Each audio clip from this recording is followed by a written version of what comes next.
listening to the Cricket Podcast. I think it was a disgraceful performance, and I think it should never be permitted to happen again. That is very good. Hello everyone and welcome to the Crickets Podcast, where we will be recapping the micro session that we had on the fourth day of this third test between England and India from Headingley. Ross, the day started with the game somewhat in the balance. Me and Dan last night on the podcast, we said England was 75% favourites, but we didn't write India off. We said, they've got a 10-15% shot at this game, maybe. We're now talking at 1 o'clock, which is the scheduled lunch break. The game is over. England have won by an innings and a bunch of runs. It's pretty incredible. What's your initial reaction before we get into loads of details and all the messages and stuff? What a performance. I think there's no way around it. The people can be really quick to kind of criticise kind of Indian batting, England batting, kind of what people build podcasts on, right? Just criticising stuff like that. But actually, sometimes teams just are up against it. India were up against it, regardless of how good yesterday went for them. And England's, third string bowling lineup with Anderson, kind of did the business big time. And Robinson has now secured his place in this England team for ages. He's not going to be dropped anytime soon. I thought Craig Overton did brilliantly coming in as well. It was just a phenomenal bowling performance this morning. And sometimes you have to hold your hands up and say they were better than you. Yeah. Absolutely. I'm Jack Ho. Should have introduced myself, by the way. My name's down there. That was Ross Legg. The other thing we normally do at the top of the show, Ross, is give some messages to our listeners. Do you want to quickly reel through those? Yes, thank you first and foremost for the Indian fans who are tuning in, because we know how difficult sometimes it is when a loss is there. And we've only got 13 people watching this at the moment. And yesterday it was 400, so a bit of a difference. We are sponsored by Woodstock Cricket. If you need a brand new cricket bat, then definitely go there and use the code TCP25 and you get 25% off. You should also like this video, subscribe to this channel, and follow us at the Cricket Pod on Twitter and Instagram.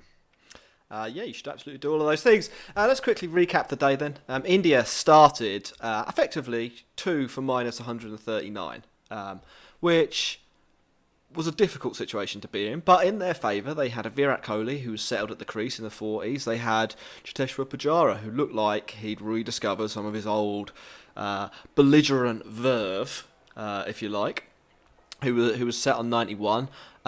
We said on the show yesterday, the last time, or the only time, that Pujara has been not out overnight in the 90s. He went on to make 203 not out, also against England. So it looked as though the day would be set up to be quite interesting. The obvious caveat to that setup, though, was that India would have to make it through the new ball, which meant there was a lot of pressure on Anderson and Robinson. Like a lot of pressure for them to get the early breakthroughs, to dismiss at least one of Kohli and Pujara, to get England going, really, because they'd been hard. It had been really hard work on Wednesday. Pujara had made them work very, very well. They put a lot of overs into the bowlers. And it didn't look like wickets were going to come easily. And initially, India they did hold up. The first few overs of the day, the first 3.2 overs of the day, it passed without too much of a challenge. And then Pujara, Ross, they'd added 2 to their overnight score, I think, India, and he padded up to a straight one, and that sort of kicked things off. Do you want to talk about the Pujara moment, because it was given not out on the field, which was a pretty stunning decision on reflection. Well, there's something beautiful around someone doing that sometimes, and like Pujara yesterday was playing some good shots. I thought. I mean, Jack, you absolutely hate watching Pujara bat, which I find hilarious. I don't actually hate it. I just find it a bit boring. It's like Alistair Cook. Never really enjoyed watching Alistair Cook bat. It was just a thing that happened. For a long time. Yeah. I know it's good. Runs. I know it's good, but I'm not like, all those great Alistair Cook innings that I want to rewatch. He's not like a Peterson, is he? He's on the other end of the scale. But yeah, carry on. That's fair. So I think when it comes to Pujara, he's kind of got the air of like Courtney Walsh, Steve Smith, kind of when they leave the ball and he kind of does weird things, kind of down the track a little bit and all that kind of stuff. And leaving that one, I just didn't understand it. Like, he knew yesterday he was good at leaving the ball. He was good at defending. that one, he just, I don't know what kind of, he just had a momentary lapse. He turned into, I don't know, he turned into Bumrah down the end of the order, of just being just like, oh, okay, this will be fine. Like a genuine number 11, just like completely misreading it. But again, good ball, put it in the right area, asked the question. But it was monumentally silly batting from Pujara, and then a terrible decision by the umpire. It's just ultimately, I don't know, after battling all day yesterday, he must have gone to bed thinking, I'm finally back. I'm finally the Pujara that I know I can be. And then blows it big time. Yeah, it was a little bit of a blow. I thought from Pujara. That brought who did it bring? Rahane to the crease. But before he could get going, India had lost another wicket, and this time it was the big one, Virat Kohli. We sent a tweet, I think on Thursday evening, saying that the stage was set for an absolutely useless Virat Kohli century, and he made it to 50. I think he's got now 26 50s, 2700s. So based on that maths, there was a more than 50% shot he was going to make the ton until Ollie Robinson snicked him off too. And I think it was about then in the game that I thought we were watching something quite special from Robinson and Anderson. I mean, Anderson obviously had, or thought he had, Kohli snicked off behind. But it turned out that Kohli hit his own pad, and even though he started walking off, he did realise that actually he hadn't hit the ball. It would have been so funny if he'd gone off, having not been out. But it was just after that Kohli dismissal that I thought the game was over, to be honest. As soon as Kohli was out. But I also thought we were watching something quite special from Robinson. I don't know if you shared similar thoughts at that point. Yeah, I think you compared him to Glenn McGrath earlier in this series, Jack. And today was that bit where you used to see Glenn McGrath just come in, hit the spot, and do just enough with the ball. His in-swingers absolutely hoop, but the ones that kind of are getting the wickets are the ones that kind of seam in and just gently kind of seam away. And he just looks like he looked every single part a Test player. And you put it on the WhatsApp group saying that he should have been playing for England a year ago. Yeah, probably. England, as we've said a few times, they're absolutely stacked when it comes to seam bowling. So I don't think, Chris Woke's a pretty good bowler to have at home. Broad's not a bad replacement. We had Jofra Archer bowling last year and the year before. So there's some pretty serious competition there. I mean, if they're all fit and firing, you'd have to think that after Anderson, Robinson's the next name down as in the seam bowling department at the moment. Above, Wood, Archer, Broad. I think he's skipped the next little trio, if you like. Certainly Curran, probably Wokes, which is pretty incredible considering he made his debut 5 tests ago, and then we thought that maybe he'd be gone from the team for the long term for reasons unrelated to cricket, but serious reasons nevertheless. So from there, Kohli's out. I'm not so good at the reverse maths. I think India are about 120 behind at this point. Rahane's out 2 runs later. Pant is out with the score on 239 as well for just 1. Terrible shot. Rahane, the more I see him in this series, the more I think maybe he's past the peak at which he can be useful in Test cricket, and maybe they need to start looking. Surya Kumar Yadav's in the squad, isn't he? Agarwal's in the squad.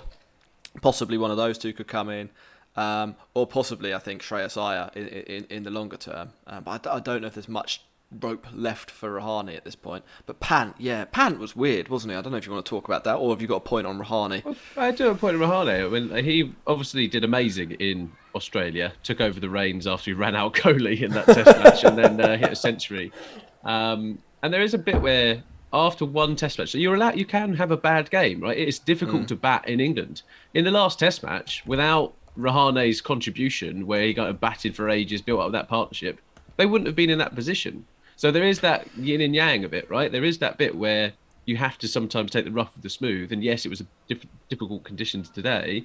But I think everyone going, it's time for massive change in this lineup. Well, I mean, I think Rahane this year, Ross, 10 Test matches, 17 innings, 358 runs, a higher score of 67, an average of 21, no hundreds, 250s.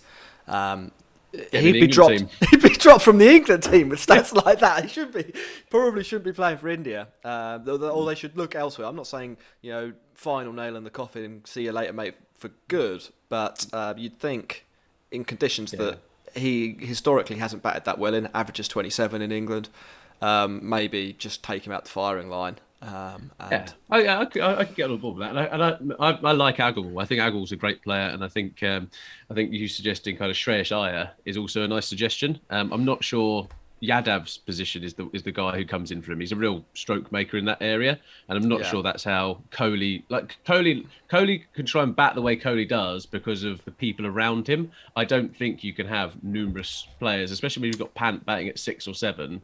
You can't have this pure. It's like when England tried to put Bairstow in at number 3 for a while, or Stokes in at number 3. So you can't. You have to think about some of the roles that you're asking people. You've got to have the ballast in the team to kind of keep it balanced. And I think Rahane that's his role. So if India have had good success, right? They've had good success in that approach. But if there is a time for a change. Two games left in England, it might be the way to do it. I mean, I would absolutely love to see Shreyas Iyer in the long term. I think he's an excellent player. He's got that bad shoulder injury, or he had that bad shoulder injury, which I think meant that he sort of fell out of contention for this big trip to England, bearing in mind that India have been here for ages, and you don't necessarily want to take someone on a 6-month holiday with a bad shoulder, do you? Which was what it could have easily have turned into. But I think soon. I mean, people tout him as a future India captain, which might be a bit premature. But I see in the chat, just looking through it quickly as well, Ross, and you'll like this. Arsenal are 2-0 down, and Granit Xhaka has just been sent off. So... I love that. I should have worn my Spurs shirt today instead of my Denmark shirt. I do have Ericsson on the back though. Anyway, that is good. Right. Pant, let's talk about Pant. Let's talk about Pant, because this was. I think he's a little bit cooked. I don't know if that's. I mean, it's hard to read too much into like one innings, but we saw him come out to bat. The first thing he did was run down the wicket to Anderson, and then I think he ran down to Robinson as well, which was odd because they were in their 7th and 8th overs. They were bowling very well, but they can't bowl all day. You're the last recognised batsman. India probably have got very little chance of winning, but you are the very little chance. So, maybe don't throw it away against the guy who's running riot at the moment when Sam Curran's about to come on to bowl. So I thought that was odd. And then shortly after that, when he got off strike, I don't know if you saw this, he was shadow batting at the other end, not facing the batter. So he was in the non-striker's crease, effectively looking at the sight screen, practicing running down the wicket and playing booming drives, whilst Anderson was literally delivering the ball. And then he notices and he sort of spins around, and it's like it's like his mum's just walked in on him, and he's like, "What?" I've talked about Pant behaviour, before, right? I thought. Odd behaviour. Yeah. Seven balls, 1 run. Could have tried to go down the wicket probably 4 times in those 7 balls, and then he snicks off playing a defensive shot. Well, we've talked about it before in the previous show with Dan Norcross. I kind of compared him to a Pokemon, like that, and that's what he is. Like there is a bit there where the guy is for all his talent that he's got, and I really like Pant. I think Pant shouldn't change of who he is. And Prashit, Prashit's put in the chat around Pikachu and a Pokeball. Yeah, thanks for reminding me. But there is a bit around Pant that you sometimes have to take the bad stuff to get the good stuff. But in this side of it, like Ravi Shastri must be livid with Pant right now.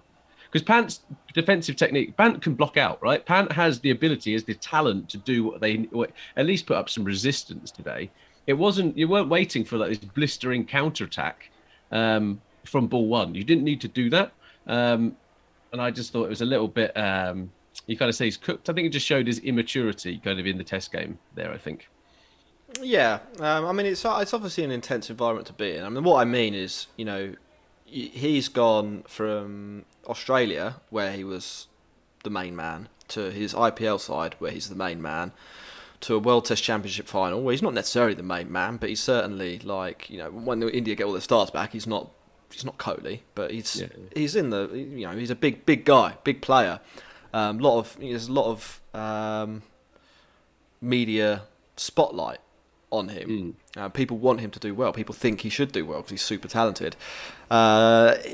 Questionable decision in the World Test Championship final, and then he has a couple of weeks off in England to do what he wants. Then he's back into it, and then after this, he's going to be straight back into the IPL, and then he'll be in India's T20 World Cup side. It's a lot. It's a lot to expect of somebody who is still quite young, who it seems to be quite an irreverent personality to expect them to knuckle down for effectively an 8-month period and produce. And I think you're going to get moments like this. I mean, you can accept that this might be part of the Pant dynamic. You could try and work on maybe his concentration, or maybe you need to look, and I'm serious here, at what England do with their rest and rotation. I don't think England would have put a player in a situation where they'd have batted like they did today. I don't know if that's true. There's a lot of speculation in that. But yeah, but I think I can buy into that. But there is also a bit around who do you replace him with, right? So KL Rahul's kind of in the side. I mean, your prediction is still on, mate. It's still on. You received absolute pelters for that, but it's still on. So you could give him. Yeah, you could give him the gloves. They won't do that, I don't think. He's a good enough keeper. But Ridham Saha, I don't think is the answer either. And that is a bit. I don't think bringing a 36-year-old to kind of go, oh, do this, but maybe he's a real safe pair of hands. So who knows? I mean, his keeping's good. From on the plus side, Pant's keeping's been good, and he's not the first guy who's come to England and struggled against the moving ball. Won't be the last. Like it's something you have to deal with. He does have a century here. I think he got it at the Oval, so he'll probably be pretty happy that he's going there next week. And maybe we'll see him bounce back. Let's carry on through the Indian Trail of Tears. I don't know if you can say that, actually, to be fair, in that context. Mohammad Shami comes to the crease. This was a pretty funny one, wasn't it? And it really does drive home how bad England were to let him score 56 not out last week. Yeah, I sent out a tweet saying you could fit Jarvo 69 between bat and pad. On that, but like Moeen Ali, I love Moeen Ali. Like, he's a great bowler. I think he's a really good bowler. I think he's a great bowler. He's a really good bowler. And the ball that he bowled is a great off-spinning delivery, right? You want to bowl that kind of thing, but Mohammad Shami getting out in that fashion, you're just like, what are you doing? Like it was almost like he's premeditated. I need to get forward here, and it's just like not playing it. You basically just saw that he's not a very good player. I mean, which makes the way England bowl to him and the fields they were setting to him like even more astonishing that you could effectively let that guy. To get Shami out, all you need to do is bowl at or near the stumps for about 25 balls. And occasionally he'll hit 25 off those 25 balls, but that's his kryptonite. It's the most obvious kryptonite you can have as a batter. He can't protect the main thing he's supposed to protect. So don't bowl bouncers at him and don't put all the fielders on the boundary. Just bowl at him like he is the player that he is. And they did today, and it lasted 8 balls for 6 runs. He's regressed to the mean, isn't he? Like he's back to 8 balls per dismissal. I saw someone tweeted at or replied to one of our tweets being like, "Oh, Chris Martin-Taylor is back," and flipping heck, it was in this test, wasn't it? We got 6-2-1-0 in the second innings, and we had 0-8-0-3 in the first. So I mean, I know the batting wasn't necessarily loads better. It was in the second innings, but it's still a bit average. And then there was like Ishant Sharma in there. I haven't caught up with the one you talked about with Dan yesterday. But Ishant Sharma was kind of off the boil this whole Test match, and people were talking about whether Shardul Thakur was in there. But again, would it really make that much of a difference? He is probably one of their only swing bowlers rather than a seam bowler. But again, like in that bit, just the bat, like as typically as an England fan, their poor batting in the first innings obviously cost them the match, and you can't regain that. You can't regain where you were, and I don't think you can be blaming Shami, Sharma. No, absolutely. I mean, it's just the thing we're talking about today, because there's only 25 overs bowled, because India lost. I think it was 8 for 63. They were on track to match the 10 for 75 from the first day, which was pretty good going. Yeah, and it is. I mean, that's the key point, isn't it? We'll talk about the Robinson Pfeiffer, I think, in a sec, because we haven't quite got to that. It's the next wicket.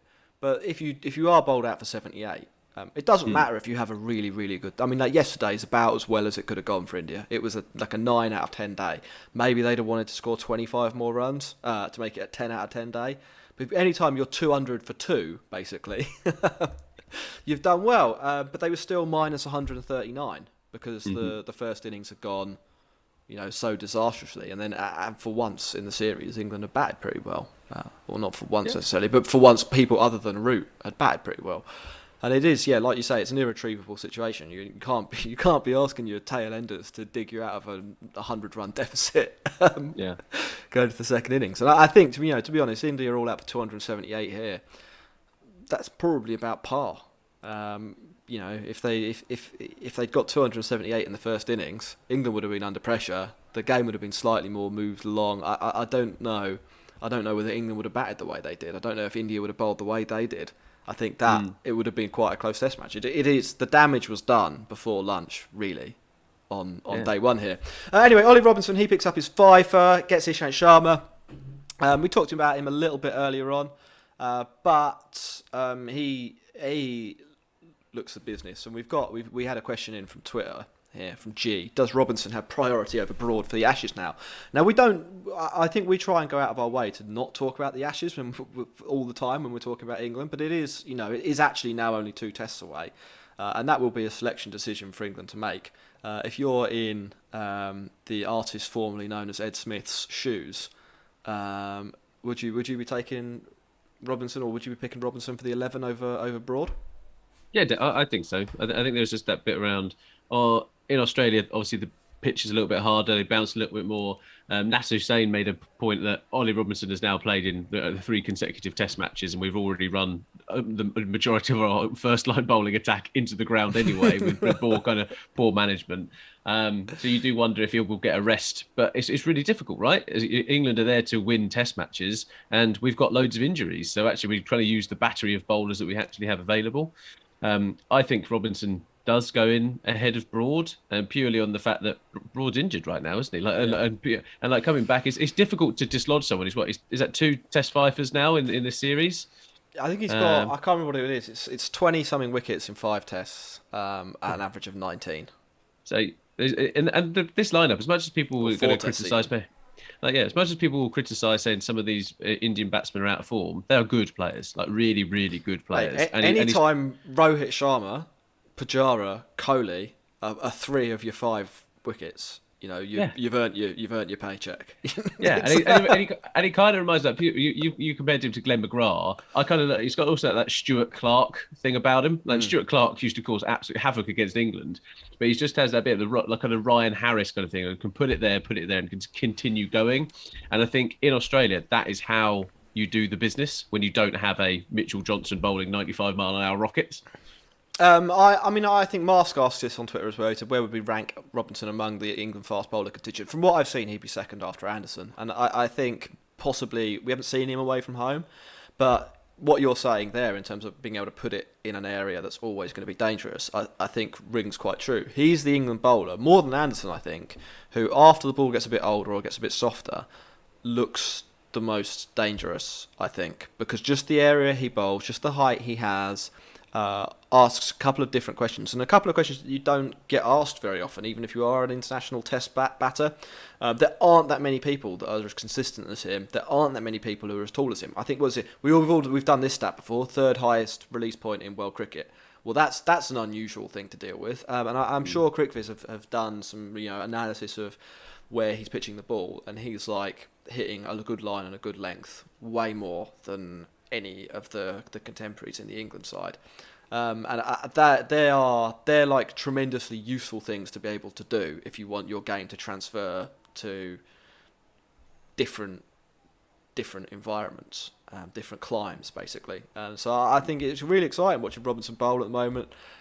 We've covered on this show how he's done some pretty unsavoury stuff, so he's not the easiest guy to root for necessarily. But you had to admire the skill. And I think if you're an Indian fan here, sometimes you just have to hold your hands up and say, we met a guy who was having a day today, and they did. They walked into him. Yeah. So someone who is struggling to have any kind of day is Sam Curran. Yeah, I saw this question in the chat. This is from Vidget. Sam Curran, well, he didn't bowl today, did he? Which is probably the right decision. I saw some people, and there's some mad England fans out there who are like, we should give Curran the new ball instead of Robinson because he swings it more. It's like, you don't do that, mate. You don't do that. Paul Collingwood swung it quite a bit. Doesn't mean you go, here you go, mate. Paul Collingwood bowls better with a swinger ball. Of course he does. Of course he does. That's the bit. But Sam Curran is not in the England team just to turn around and be like, oh, can I please have the new ball? That's not his job. Yeah, Virat Kohli hoops it, but he doesn't. He's not like, stand back, Bumrah. Here I come.